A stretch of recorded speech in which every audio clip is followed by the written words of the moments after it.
Okay, welcome to the Hanson Board of Selectmen meeting, Tuesday, July 16th. This meeting is being recorded by Whitman Hanson Cable Access Television, and if you would join me in rising to pledge of allegiance to the flag. I pledge allegiance to the flag of the United States of America and to the republic for which it stands, one nation, under God, indivisible, with liberty and justice for all. Okay, and we're going to go into executive session to discuss strategy with respect to collective bargaining for the American Federation of State, County, and Municipal Employees, Council 93. If an open meeting may have a detrimental effect on the bargaining or litigating position of the public body, and the chair so declares. Do I have a motion? So moved. Second. And roll call? Aye. Aye. Aye. Aye. Aye. Okay, we're going to go into executive session, and when we come out, we will be discussing the potential marijuana host agreement between Town of Hanson and Impressed LLC. Okay, we are reconvening the regular Hanson Board of Selectmen meeting. Today is Tuesday, July 16th. This meeting's being recorded. And we're moving on to our agenda, on to old business, which is a discussion of the potential marijuana host agreement between the Town of Hanson and Impressed LLC regarding possible siting of marijuana cultivator and marijuana product manufacturing. And actually, I'd like to start striking that, because really they're only talking to us about cultivation, and I don't want there to be any thought that they're going to be doing anything else. That's true, they made that assertion. Okay, facility at 15 Commercial Way, Hanson, Mass. So with that, Kate, I thought you might be able to lay out some of the provisions that you've put in the host agreement that you think are most important and responsive to some of the things that you might have heard last week. And Yeah, so again, I tailored exactly as you just stated. I tailored this to only provide for cultivation of marijuana. So it's restricted. They only have approval of a host community agreement to grow marijuana, not to do anything else that's allowable under state license, unless they come back and amend this agreement. So, and that addressed some of Phil's concerns that he raised relative to processing and smell and all that stuff. So specifically, we start at the beginning, and the wherefores just skip. It just kind of talks about what the law is and why we're entering into the agreement. Then it talks about licensure, and it recognizes that you're the first step, but they still need licensure from the state. And if they fail to get licensure for whatever reason, this agreement automatically is null and void. Compliance and cooperation, it essentially acknowledges that other bodies have authority over this establishment, so that in this instance it's a little funny, because the Board of Selectmen is the licensing authority, you're also the special permit granting authority, and you're also the authority that does the ACA, but it's not always like that with towns. But more importantly, the Board of Health has rules and regulations regarding marijuana. And it's also important to know that the building inspector or whatever, other enforcement agents, the police have continued authority over the marijuana establishment.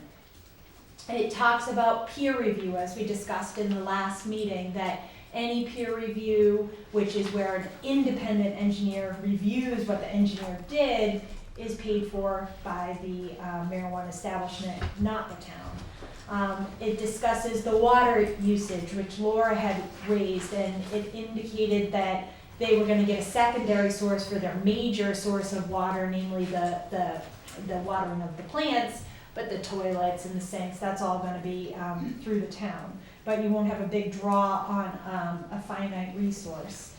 Talks about the community impact fee, and the way I set that up is I set it up to the maximum that's allowable by law, and that's the 3% that we discussed. I make an initial down payment of $25 that gets credited back, but the $25,000 the town can use for more immediate needs like training, which would occur immediately. Then once they get their license, they start to pay the 3% based on sales. And do you have any concerns about them paying the 3%? Do I have concerns with them paying the 3%? At this time, I do not. Okay. And I'll tell you, to expand upon that, maybe people don't want to hear my voice anymore today, but to expand on that, the reason why I don't have a concern is this is the practice across the state that I've seen. I only have one community of 20 that has gone less for cultivators. For the retailers, they did a 3%, but they did less for cultivators, and they had different political reasons for choosing to go less. But every other agreement that I've negotiated has been at the 3%. You've seen newspaper stories where, I don't know if it was Fall River or Bedford, they eliminated extra payments beyond the 3%, right? Because that's not compliant, but they still went with the max 3%. So I'm not concerned, Laura. Then this is kind of unique. The folks that I was talking with from the marijuana establishment that in talking about beneficiaries said that perhaps there could be specific targets for the 3%. Now, what it generally says is you can do with the 3% what you will.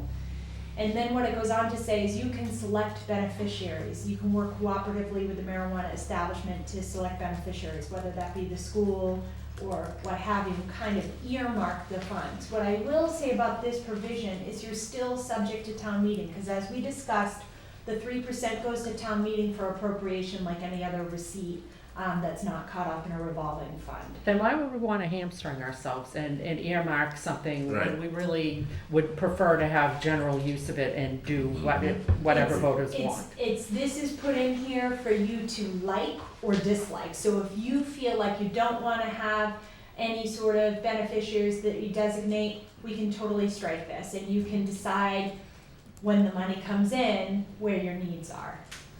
So absolutely, we can strike that, no problem. How do people feel about that? I personally do not want to I mean, get something hamstrung. down the road you might look Yeah. at when the town's needs change, but right now, I just Exactly. don't like to put anything in there that's gonna overly complicate how we allocate money. I hear you. So, I'll make that adjustment and make sure that the document reflects that change throughout. All right, Does that basically remove K, E, 2? it I removes, think it removes F. Yeah. and a little bit further, so it removes E, right, 1 and 2, it Yep. removes F, and it removes Yeah. G, and it removes H. Streamlining it here, okay. Okay, so I'll make sure that that whole idea is removed. It How removes about I I? too, I think, yep. I's got the word beneficiary in there too. No, because look Oh, at, Well, Town beneficiary. I'll strike town beneficiaries from Okay. that, but It the just needs to be- paragraph stays, it because just you needs wanna to be make sure cleaned that up, they yeah. pay for yeah, their details and whatnot. Okay, then going down. Oops.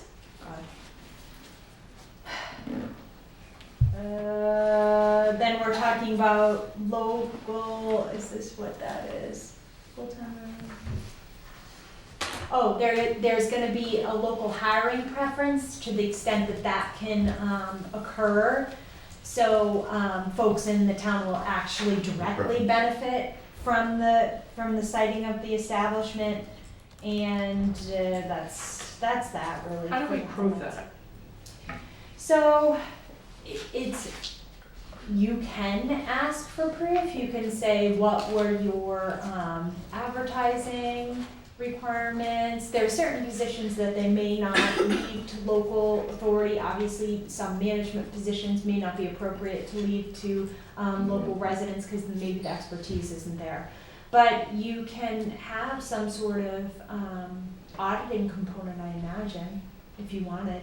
Okay, I mean, because otherwise they could just make that representation and we would have no way of knowing whether it was true or not. Yeah, no, you're right, and you can't bind them completely because there may not be a sufficient pool, so you can't say, well, you can't hire anyone. Well, they could also except say for- they don't have the right qualifications, Yeah. yada, yada, okay. Exactly. So, but remember, you're also trying to be a partner with this person, with this, not person, entity as well, so there You has would to be think they want to come in some. and do the right thing with the town initially. That's right, I'm a because, trust but verify. I know, I'm Oh, I obviously. know. well, it will Yeah. haunt them forever, because in 5 years' time, they're gonna need another HCA. Yeah, good point. Okay.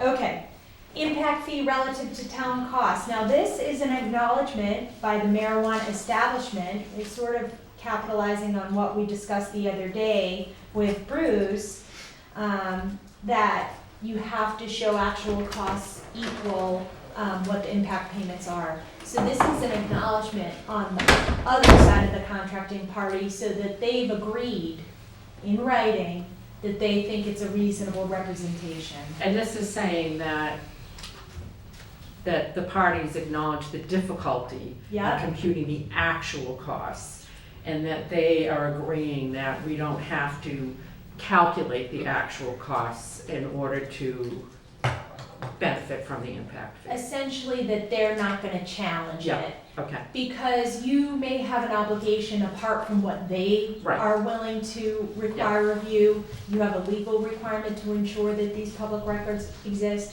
but they're not going to challenge the agreement on that basis. okay. Alright,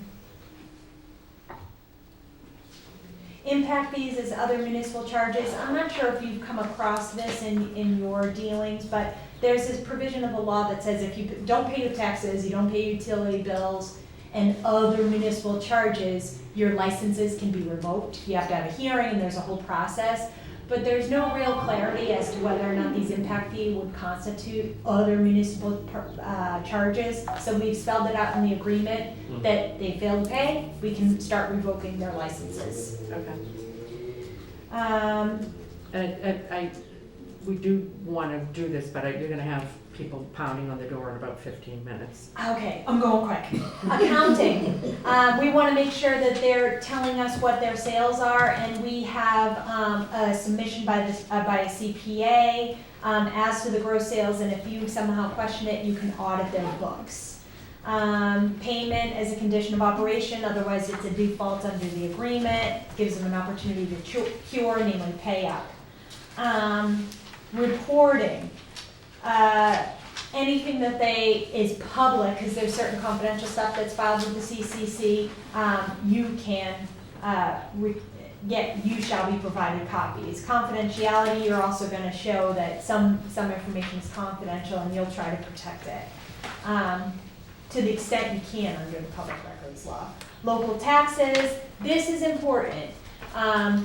There's no agricultural exemption, there is no nonprofit. This is saying, we're not gonna seek nonprofit status to avoid taxes, we're gonna pay the taxes. But it gives them an opportunity to say, if I say that building is worth $20 million and it's in fact worth 5, they can seek a regular abatement like any regular person, but they're not gonna try to get some sort of exemption. So no agricultural and no nonprofit. Yeah, Yeah. exactly. Term, 5 years, oops, unless it's terminated. Renegotiation, I say that to the extent, as we discussed, we don't know if we can reapply community impact payments in the end of 5 years, so hopefully we'll have some clarity in 5 years' time. So this allows us to renegotiate that fee if allowable by law. Security and public safety, they've got to do it. Hold on, going down. Approval on the on-site manager, meaning, so same as you do for liquor licenses, you can approve the manager in accordance with the regs. Prevention of diversion, that means don't lose the marijuana, and they're gonna take measures to avoid that. Emergency response, they're gonna provide information necessary to contact a person even in off hours. Odor control, super important, they're going to contain all their odor. And if they don't, that's a breach. We can shut them down. Right. on-site consumption prohibited, so no smoking or eating marijuana. Right of first refusal. Now, this is a question, again, if you were to decide differently about retailers, this gives them a right of first refusal. I'm against this. And absolutely. Because, first of all, I don't think we're gonna ever